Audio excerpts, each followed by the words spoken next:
Hello everyone. आज का video में स्पेशल फॉर एनटीएससी के बारे में है। एनटीएससी मतलब जो हमारा नेशनल टैलेंट सर्च एग्जाम है, जो क्लास 10th में होता है और एनटी एनसीईआरटी से कंडक्ट कराती है। बेसिकली हमें ये दिखाना चाह रहा हूँ यहाँ पे कि मैं ये बताना चाह रहा हूँ कि आप जब 10th क्लास में होते हैं तो फिर हमें ये ओलंपियाड क्यों देना चाहिए और इसकी क्या ज़रूरत है और इसके क्या बेनिफिट है। तो चलिए स्टार्ट करते हैं। तो सबसे पहले यही बात है कि एनटीएससी को हम देंगे तो उससे हमें क्या-क्या फ़ायदे होंगे। ओके, तो चलिए स्टार्ट करते हैं। तो बेनिफिट फॉर द एनटीएससी। तो सबसे पहला बेनिफिट जो होता है वो हमारा स्कॉलरशिप होता है, जो गवर्नमेंट ऑफ इंडिया हमारे बच्चों को प्रोवाइड कराती है क्लास 10 टू पीजी तक। जब तक वो पढ़ाई करते हैं, यानी पोस्ट ग्रेजुएट तक जब भी वो पढ़ते हैं, तब तक हमें स्कॉलरशिप मिलता है। ये तो बेसिक और सबसे देखा जाए तो एनटीएससी का सबसे कम फायदे वाला हमारा जो गिफ्ट है वो है यहाँ पे। इसके आगे की और बातें हैं तो फिलहाल बेसिकली लोग यही जानते हैं कि स्कॉलरशिप टेस्ट है और इसीलिए हमें देना होता है, जबकि एक्चुअल में एनटीएससी सिर्फ स्कॉलरशिप के लिए नहीं है। तो क्या स्कॉलरशिप है तो ये हम समझ सकते हैं। जब तक बच्चा हमारा क्लास 11th और 12th की बात करेंगे तो उस समय हमारा जो स्कॉलरशिप रहेगा, प्राइज मनी एवरी मंथ वो रहेगा हमारा 1250 रुपीज। इसके बाद क्या होगा, इंक्रीज करता है जब वो 12th के बाद आता है, तो वहां पे हमारा एवरी मंथ जब रहेगा अंडर ग्रेजुएट और वहां पे आ जाएगा हमारा 2000 रुपीज। तो ये तो आपको स्कॉलरशिप मिलता है जब आप एनडीएससी के दोनों स्टेज क्लियर करते हैं। यहाँ पे दो स्टेज होते हैं, स्टेज 1 और स्टेज 2। तो ये पेपर की जानकारी हम बाद में देखेंगे। फिलहाल अभी बात है क्या बेनिफिट हो रहा है। तो ये दो बेनिफिट हैं, हम मतलब ये बेनिफिट है हमारा, स्कॉलरशिप भी मिलती है बच्चों को मोटिवेशन के तौर पे। इसके बाद सेकंड क्या है, जो मेन है एक्चुअल में, यहाँ की बात क्या है कि प्राइड एंड ऑनर, यानी कि ये एक बड़ी प्रतिष्ठा की बात है कि जब आप एनटीएससी क्रैक करते हो तो इनडायरेक्टली आप क्या कर रहे हो। अगर एनटीएससी की बात करें, शायद मोस्टली पता होगा कि एनटीएससी में पूरे ऑल इंडिया पेपर होता है, नेशनल लेवल पे ये टेस्ट होता है और इसमें 1000 स्टूडेंट सेलेक्ट किए जाते हैं पूरे इंडिया से। तो आप, तो पहली बात तो ये है कि जब आप 10th में है तो 10th में आपको पहले तो ये क्लियर हो जाता है इस टेस्ट से कि आप इंडिया में कहाँ पे स्टैंड करते हैं, यानी कि पूरे ओवरऑल इंडिया में आप किस लेवल पे हो बच्चों के बीच में। तो एक वहां से भी आइडिया, और जब आप टॉप 1000 में आते हो तो हर किसी की नजर आप पे टिकी रहती है कि हाँ ये बच्चा है जो ऑलरेडी गवर्नमेंट ऑफ इंडिया से गिफ्ट दिया हुआ है, जिसको उन्होंने प्राइज मनी दी हुई है। तो एक इज्जत की बात आती है, ऑनर की बात आती है यहाँ पे। और इसके बाद तो आते हैं ऑब्वियसली, जब आप ऑल इंडिया में 1000 के अंदर आते हो तो ऑब्वियसली कॉन्फिडेंट बहुत गेन करते हो और यहाँ से आपको मोटिवेशन मिलता है और आगे बहुत कुछ करने की इच्छा बनती है। तो बात वही, तो एक तो एनटीएससी का मेन एक्चुअली मतलब जो है वो यही है। मेन फायदा जो है, मेन बेनिफिट है वो हमारा यही है कि हमें कॉन्फिडेंट गेन होता है, जिससे हमें इंडिया में हम कहाँ पे हैं और कितना अच्छा कर सकते हैं, तो एक कॉन्फिडेंट रहता है कि आप टॉपर्स में आते हो इंडिया में। इसके बाद बात आती है कि अब ये सिर्फ इंडिया तक की ही बात नहीं है। अगर आप यहाँ पे अच्छे हो तो जब आप बाहर अपने रिज्यूमे यूज करते हो, जब आप अपने सर्टिफिकेट्स दिखाते हो तो उसकी भी बहुत मायने रखते हैं। तो ये बात वही लिखी है मैंने कि इसमें क्या मेनली जो कॉन्फिडेंट होता है वो आपका बहुत हाई रहता है। और इसी चक्कर में आप नीट और आईआईटी, और अब जब आईआईटी या नीट की बात करते हो, उससे प्रिपरेशन करते हो, तो ऑलरेडी आप अच्छे बच्चों में ही गिने जाते हो और कोई आपको अच्छी बच्चों की तरह ही ट्रीट करता है और काफी टैलेंटेड माने जाते हैं। एनटीएससी का नाम ही इसी तरह पड़ा हुआ है वो। इसके बाद एक बेनिफिट और है कि आप अगर फॉरेन यूनिवर्सिटी में अप्लाई करते हो और बाहर जाते हो तो इस फॉर्म जो हमारा ये सर्टिफिकेट है एनटीएससी का, उसमें भी इसकी काफी मान्यता है और काफी प्रायोरिटी बेसिस पे लिया जाता है इसको। तो काफ़ी अच्छा, और खासकर जब आप जॉब वगैरह के लिए जाते हो तो वहाँ भी क्या होता है, बेसिकली वो लोग स्टार्टिंग से ही देखते हैं कि बच्चा है कहाँ, किस लेवल पे ये, ठीक है। वो लोग होते हैं स्टार्टिंग में बहुत वीक होते हैं, कॉलेज में जाके अच्छा पढ़ाई करके और काम करते हैं। लेकिन जब आप एनटीएससी क्रैक कर लेते हो तो एक लेवल आपको अब वहीं से पता चलता है कि हाँ, ये उसी टाइम से मेहनती है और ये जो भी बताया जाएगा कर लेगा। ये ऑलरेडी टॉप 1000 में था 10th क्लास में ही ऑल इंडिया में। तो प्राइवेट सेक्टर की बात करें, इसमें बात करें तो जॉब के लिए भी काफ़ी प्रेफ़रेंस मिलते हैं वहाँ पे, और ये फॉरेन यूनिवर्सिटी में तो अप्लाई करोगे तो बेनिफिट होता ही होता है। तो ये बेसिकली थे हमारे एनटीएससी के जो प्रॉफिट हैं या बेनिफिट्स हैं कि एनटीएससी एग्जाम देने से हमें फ़ायदा क्या होता है। अब बात आती है, अगर मैं इस साल की बात करूँ, 2022 की बात करें, तो अभी तक नॉर्मली जो हमारे एनटीएससी के फॉर्म होते थे वो नवंबर में, मतलब टेस्ट होता था वो नवंबर में ही होता था, मतलब सेकंड वीक ऑफ नवंबर में हो जाता था हमारा फर्स्ट इसका एनटीएससी का। और जुलाई के अराउंड आपके फॉर्म आ जाते थे जो बच्चे फिल करते थे, जिससे स्कूल में होना भी होता था। अब इस बार का प्रॉब्लम हुआ कि अभी तक कोई बात हो ही नहीं रही थी। एनटीएससी लास्ट ईयर तो हुआ भी नहीं और इस बार भी अभी तक कुछ आइडिया नहीं है। तो अभी थोड़े दिन पहले ही इस तरीके का एक नोटिस आया था कि एनटीएससी के बारे में क्या था। तो अगर हम देखें इसमें साफ-साफ हमें दिखाया गया है कि 31 मार्च 2021 यहाँ तक तो अप्रूव्ड था कि हमारा जो एनटीएससी होना था, यहाँ तक तो था कि हाँ, आगे कराएँगे। लेकिन उसके बाद कोई इन्फॉर्मेशन नहीं है। प्रेज़ेंट में क्या होगा, कैसे होगा, पैटर्न बदलेगा, प्राइज़ मनी चेंज होगी, तो कुछ अभी हमें पता ही नहीं है कि एनटीएससी अभी आगे जो भी जब होगा और कब होगा। जब भी होगा मतलब वो किस तरीके से होगा, ये भी हो सकता है, पॉसिबिलिटी है कि पेपर पैटर्न चेंज हो जाए। जैसे अभी क्या होता था कि 2 आवर्स का पेपर रहता था जिसमें 100 क्वेश्चंस होते थे और 2 पेपर रहते थे मैथ और सेट। तो अभी इस बार क्या हो रहा है, क्योंकि अभी काफ़ी वेट हो रहा है, काफ़ी इंतज़ार हो रहा है, तो कुछ तो ऐसा चेंज होना चाहेगा तभी शायद इतना वेट किया जा रहा है। तो ये पॉसिबिलिटी है कि बहुत पेपर में चेंजेस हो सकते हैं, प्राइज़ मनी में चेंजेस हो सकते हैं। तो वो सारी बातें तो अभी क्लियरली कुछ बोला नहीं जा सकता, लेकिन हाँ, कि ये तो है कि होना तो है ही एनटीएससी और होगा ही, क्योंकि बहुत इम्पोर्टेंट टेस्ट है हमारा इंडिया का और 10th क्लास में इकलौता यही होता था। ये भी हो सकता है कि हाँ, ये लोग जैसे पहले होता था कि एनटीएससी 10th की जगह 8th में होता था। 8th में होता था और फिर 8th में बच्चा उसको देता था। अभी क्या हुआ, रुके हुए हैं लोग, तो हो सकता है कई चीज़ें चेंज करना चाहते हो। काफ़ी दिनों से एक ही टाइप के पैटर्न पे चल रहा था, तो कुछ नया बदलाव हो सकता है इसमें। तो ये रीज़न हो सकता है कि एनटीसी भी रोका गया है और थोड़े दिनों में, अभी तो फिलहाल क्लियर नहीं है कि कब तक आएगा, नेक्स्ट नोटिस आएगा तभी समझ आएगा कि कब होना। लेकिन फिर भी मेरे हिसाब से जो भी 10th के बच्चे हैं उन्हें एनटीएससी की तैयारी तो करनी ही चाहिए। रीज़न है कि तैयारी सिर्फ इसलिए नहीं है कि भाई हमें प्राइज़ मनी मिलेगा या हमें एक सर्टिफिकेट मिल जाएगा। बात थी कॉन्फिडेंट गेन करने की। और फिर बेस्ट पार्ट क्या है एनटीएससी का, जो क्लास 10th है उसका जो सिलेबस है ये बिल्कुल एक्चुअल में उसी के बेसिस पे ही बनाया गया है इसको। और ये बहुत हाई-फाई टाइप नहीं हो रहा कि एकदम ही अलग ही पूछ रहे हैं, 8th में बच्चे को 11th की चीज़ें पूछ रहे हैं या फिर आगे बड़ी क्लासेस के बारे में बात कर रहे हैं। ये बेस्ट टेस्ट क्यों था, इसका रीज़न था कि ये 10th तक की बातें ही पूछता था। यानी कि जब बच्चा 10th क्लास में है तो एक तो रिकॉल होता था उसका पूरा। जब वो 10th से 11 जाता है तो हम सबको पता है कि बहुत ज़्यादा चेंजेज़ होते हैं हमारे सिलेबस में। तो रीज़न वही है कि ये टेस्ट होना ही चाहिए था और इसकी तैयारी हर बच्चे को करनी चाहिए। क्योंकि देखिए, एनटीएससी में 6 टू 10 पूरा का पूरा सिलेबस आता था और बच्चा 6 टू 10 कितना सीखा हुआ है। अक्सर ये होता है कि हम आगे बढ़ते रहते हैं, पीछे की बातें भूलते जाते हैं। एनटीएससी की तैयारी के टाइम में यही होता है कि जैसे 9th और 8th की चीज़ें, कई चीज़ें होती हैं हम जब मिस करते हैं। जैसे मैं मैथ्स लेता हूँ, तो मैथ्स के बारे में बोलूँ तो बहुत चीज़ें हम भूल जाते हैं। लेकिन जब आप एनटीएससी की तैयारी करते हो तो वापस से सब कुछ रिकॉल होता है, वापस से आप सब कुछ पढ़ते हो।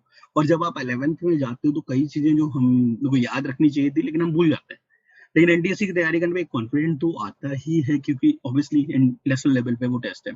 तो एक तैयारी तो उसकी, यानी कि हर बच्चे को एनटीएससी के लिए प्रिपेयर करना ही चाहिए, उसका सिलेबस एक बार ज़रूर पढ़ना चाहिए।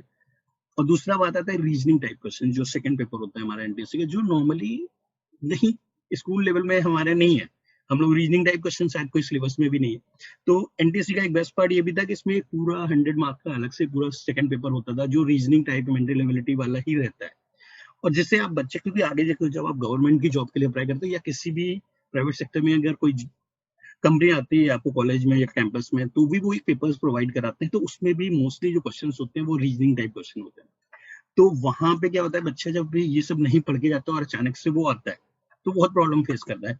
तो एनटीएससी का बेस्ट पार्ट ये भी था कि अभी से हमें आइडिया होता है कि रीजनिंग टाइप क्वेश्चंस को कैसे करना है, कैसे हैंडल करना है। तो ये सारी बातें, तो एनटीएससी तो बनता ही है भाई, सभी को एक बार ज़रूर तैयारी करनी चाहिए। और हो रहा है नहीं हो रहा है इस बार वो एक अलग कहानी है, लेकिन प्रिपरेशन करते रहना चाहिए और कुछ अच्छा सीखने में कोई बुराई नहीं है। एनटीएससी के पेपर के पैटर्न की जानकारी और उसमें कितना कट ऑफ होता है, उन सब के बारे में मैंने ऑलरेडी एक पहले वीडियो बनाया हुआ था, तो मैं यहीं पे इसमें कनेक्ट कर देता हूँ। NTSC national talent search exam जो एनसीईआरटी कंडक्ट करता है। तो जिस तरीके से आप स्क्रीन पे देख रहे हैं, मैंने यहाँ पे लिख के रखा हुआ है कि जो ये प्रोग्राम स्टार्ट हुआ था ये 1963 में स्टार्ट हुआ था। उस समय इसका नाम था national science talent search scheme, यानी NSTSS। और इसके बाद फिर चेंज होकर इसका नाम एनटीएससी पड़ गया। और ये एनसीईआरटी कंडक्ट कराता है। पहले 8th क्लास में हुआ करता था, आज से कुछ 7-8 साल पहले। लेकिन अभी प्रेजेंट में ये काफ़ी टाइम से 10th क्लास में होता है और इससे 10th क्लास का बच्चा ही अपेयर कर सकता है। तो जिस तरीके से आप देख सकते हैं हमारा ये पॉइंट, एक तो ये यहाँ पे क्या हो रहा है, this exam is open to students of Indian nationality, यानी कि इंडियन जो स्टूडेंट्स हैं वही इसे दे सकते हैं। और किसके लिए हो रहा है, ये क्लास 10th के लिए होता है ये एग्जाम। जो ओलंपियाड है ये सिर्फ और सिर्फ क्लास 10th का बच्चा ही दे सकता है, प्रेजेंट टाइम में यही चल रहा है। इसके बाद टोटल अगर हम बात करें तो कुछ 5 लाख के अराउंड यहाँ पे बच्चे हैं जो अपेयर करते हैं, और जिसमें हमें सिर्फ कितने बच्चों को स्कॉलरशिप आता है, 2000 को स्कॉलरशिप, यानी कि पूरे इंडिया से जो स्कॉलरशिप प्रोवाइड होती है वो सिर्फ 2000 बच्चों के लिए ही रहता है। और 10th में जितने बच्चे हैं वो सभी के सभी यहाँ पे इस एग्जाम को दे सकते हैं। चलिए आगे देखते हैं। ये जो एग्जाम होता है इसमें 2 स्टेज होते हैं, पहला रहता है स्टेज 1, दूसरा होता है स्टेज 2। अब स्टेज 1 जो होता है वो क्या होता है, हमारा स्टेट लेवल पे रहता है। स्टेट लेवल यानी कि जैसे महाराष्ट्र की बात की जाए तो महाराष्ट्र के पैटर्न पे रहेगा हमारा, यूपी की बात हो रही तो यूपी के पैटर्न पे, राजस्थान की बात होगी राजस्थान में, मतलब स्टेट लेवल कंडक्ट कराएगा इस चीज को। अब इसमें बात क्या होती है कि स्टेट लेवल में क्या होता है, अभी हम आगे जब पेपर पैटर्न की बात करेंगे तो जब हमारा फर्स्ट लेवल आता है उसमें एक सोशल साइंस आता है, तो सब्जेक्ट सोशल साइंस है। तो सोशल साइंस का जो पेपर होता है फर्स्ट स्टेज में वो रहता है स्टेट लेवल का जो सोशल साइंस है उसके बारे में, लेकिन बाकी जो मैथ्स और साइंस की बात करते हैं वो हमारा एनसीईआरटी लेवल के ही क्वेश्चंस आते हैं, वही पैटर्न रहता है जो एनसीईआरटी का सिलेबस है। पर सोशल साइंस एक ऐसा सब्जेक्ट है जो हमारा स्टेट लेवल के बुक से पूछा जाता है। तो स्टेज 1 हमारा स्टेट लेवल पे रहता है, स्टेज 2 हमारा नेशनल लेवल पे होता है, तो इसको एनसीईआरटी कंडक्ट करता है। और यहाँ पे सारी चीजें एनसीईआरटी से, जो 10th क्लास का एनसीईआरटी है उसी वही सिलेबस रहता है और उसके ऊपर ये टेस्ट होता है। तो ये तो हो गए 2 टाइप से, यहाँ पे 2 टेस्ट रहेंगे हमारे, और सब दोनों ही ऑब्जेक्टिव होते हैं। तो देखिए सबसे पहली बात तो हम समझते हैं, जो मैंने पहले भी बताया कि ये बच्चा सिर्फ हमारा 10th का जो बच्चा पढ़ रहा है वही इसको दे सकता है। उसके लिए कुछ क्राइटेरिया है इनके कि मिनिमम 9th में उसके मार्क्स जो होने चाहिए, एक जनरल बच्चे का या ओबीसी के लिए 55% होना चाहिए। एससी एसटी के लिए थोड़ी सी छूट है यहाँ पे, और 50% मिनिमम 50% मार्क्स होने चाहिए 9th में, तभी वो फॉर्म भर सकता है एनटीएससी का, नहीं तो वो इस एग्जाम को, इसका फॉर्म फिल नहीं कर सकता। अब यहाँ बात सिलेबस की, मैथमेटिक्स है, साइंस है एंड सोशल साइंस है। एक पेपर ये होता है जिसको हम सेट बोलते हैं, आगे हम वो बात बताएंगे भी क्या है सेट के अंदर। और दूसरा पेपर होता है मैथ का, जिससे मेंटल एबिलिटी आता है, रीजनिंग टाइप क्वेश्चन होते हैं, वो बात आ रही है। तो यहाँ पे देखिए स्टेट बोर्ड सिलेबस है, लेकिन मैथ्स और साइंस में देखा जाए तो अगर आप एनसीईआरटी या आईसीएसई बोर्ड के बच्चे हो, सीबीएसई और आईसीएसई हो, तो भी आप अगर अपने बुक से भी पढ़ते तो भी आप बड़ी आसानी से इसके क्वेश्चन कवर कर सकते हैं। लेकिन बात आती है जब सोशल साइंस की, तो सोशल साइंस के लिए आपको अपना स्टेट बोर्ड, जिस बोर्ड में आप हैं, जिस स्टेट में हैं, उसका जो स्टेट बोर्ड का सोशल साइंस है वहीं से आपको पढ़ना पड़ेगा, और उसी सिलेबस से हमारे क्वेश्चन आते हैं। और ये इसका मीडियम बात है, हिंदी और इंग्लिश दोनों में ही पेपर रहेगा, आपको दोनों में ही एक साथ दिख रहा होगा। जब स्टेज 1 का आप कट ऑफ क्लियर करेंगे उसके बाद ही आप स्टेज 2 में जाएंगे। स्टेज 1 से वो अप्रोक्सीमेट 8000 स्टूडेंट्स को सेलेक्ट करते हैं लेवल 2 के लिए, स्टेज 2 के लिए। और उसके बाद स्टेज 2 होता है, और उसमें हम 2000 बच्चे सेलेक्ट करते हैं पूरे ओवरऑल इंडिया से, और उसके बाद हमें वो स्कॉलरशिप प्रोवाइड कराते हैं। तो जब दोनों स्टेज क्लियर हो जाएंगे तब आपको हो जाएगा कि हाँ एनटीएससी का एग्जाम आपने कवर कर लिया, क्लियर कर लिया। अब देखिए पेपर पैटर्न की बात करते हैं। तो इसमें जो पेपर पैटर्न है वो क्या है, 2 पेपर रहते हैं यहाँ पे। पहला इन्होंने मैट बोला है, मेंटल एप्टीट्यूड टेस्ट, और दूसरा इनका है सेट।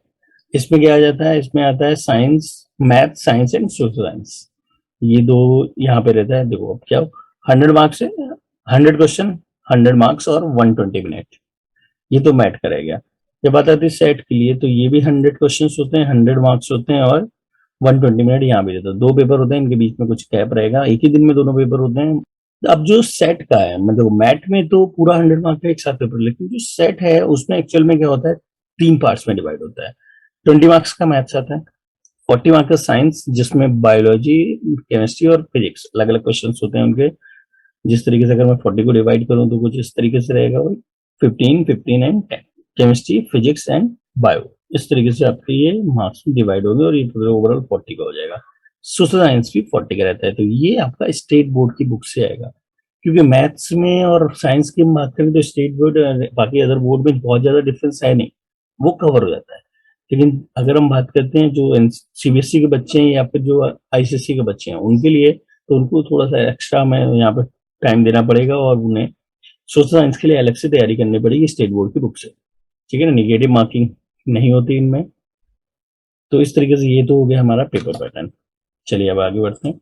अब बात आती है कि भाई क्या जरूरत थी इस पेपर के लिए, इस एग्जाम, इस ओलंपियाड को देने के लिए। तो पहली बात तो ये कि जब आप ये क्लियर कर लेते हो अपना एग्जाम तो आपको 1250 रुपीज का स्कॉलरशिप मिलता है एवरी मंथ, जब आप 12 तक पढ़ाई करते हैं, जब तक 10 to 12 में पढ़ाई करते हैं। जिस 10 में हो जाएगा आपका में क्वालिफाइड, तो आप 11 12 में आपको इतना रुपीज पर मंथ मिलेगा स्कॉलरशिप के रूप में। और उसके बाद जब तक आप अपनी डिग्री करते रहेंगे, जब तक आप पढ़ाई करते रहेंगे, तो आप एवरी मंथ 2000 रुपीज आपको मिलना शुरू हो जाएंगे। तो ये तो हो गई एक स्कॉलरशिप अवार्ड के रूप में आपको मिलता है।